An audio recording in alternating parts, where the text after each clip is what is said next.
Understanding Bitcoin in 5 minutes explains what continues to be one of the most frequently searched topics on Google. Undoubtedly, interest in Bitcoin is peaked because we hear of people making and losing a lot of money with it. You probably don't understand it, but in 5 minutes you will.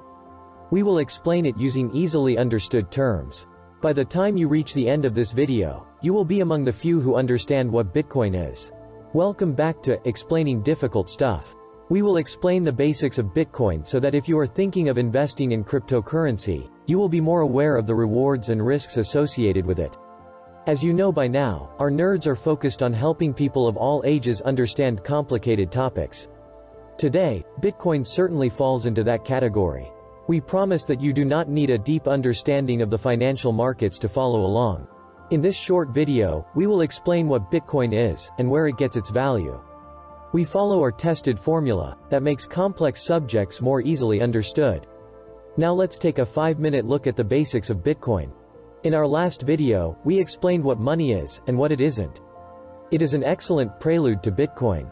Many people think cryptocurrency and Bitcoin are synonyms, but they are not. Bitcoin is just one form of cryptocurrency. However, it was the first and is the most well-known form of cryptocurrency. Let's begin with the first point. What is Bitcoin? We will borrow from our last video and first explain what money is. Today, money is a piece of paper with no intrinsic value. A dollar bill has no value in itself. Stated simply, fiat money, like the dollar, represents a value, not backed by gold, or any commodity. It is declared by government decree, or fiat, to be legal tender. Instead of green printed paper, rocks could have been chosen. The degree to which something is accepted as money is only as strong as people's confidence in its widespread acceptability as a form of payment.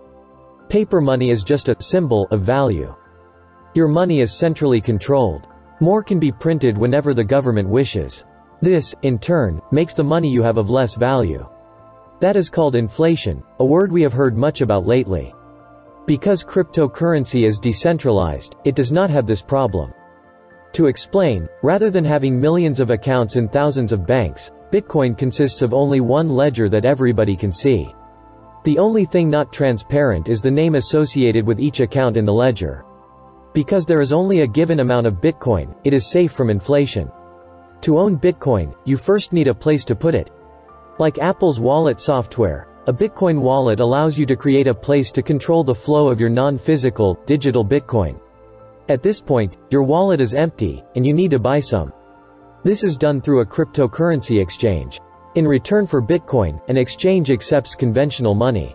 Then you just transfer the Bitcoin to your wallet. At that point, you are sitting on something you hope people will eventually have confidence in and use, like the dollar. If that doesn't happen, your crypto will lose its value, but the good news is that it is becoming more widely accepted as time passes. Most informed Bitcoin investors believe the reward is worth the risk. If the demand for Bitcoin continues to grow, and the supply is held constant, its value will increase. Let's move on to the second point. Where does Bitcoin get its value? With the end of the gold standard in 1971, money was no longer backed by gold. As mentioned already, it became backed by nothing, except the credibility of the government.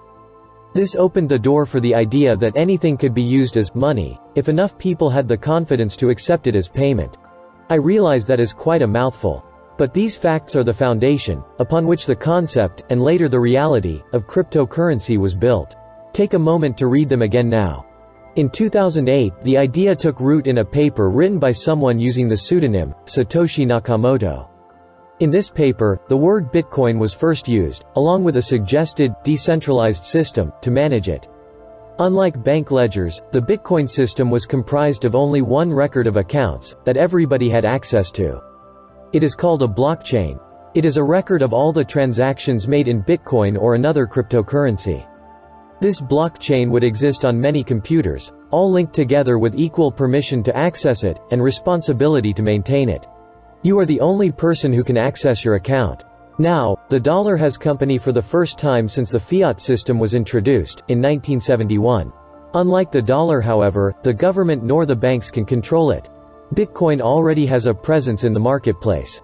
Many retailers accept it. But, the extent of cryptocurrency's success is still a question. It's off to a good start, but time will tell. I said we would be done in about 5 minutes, and we did it. You know more about cryptocurrency and Bitcoin than you did 5 minutes ago. Often the subjects we explain are more complicated and technical than the basics we cover. We take liberties to achieve clarity and simplicity. By summarizing Bitcoin using our unique formula, we delivered a solid understanding of the topic. If you enjoyed this video, please hit the like button, and subscribe to Explaining Difficult Stuff. Every time someone subscribes, it makes our day. We appreciate it. It gives us the incentive to keep reaching out to people of all ages with our videos. Thanks for watching Explaining Difficult Stuff. By the way, there is no cure for curiosity.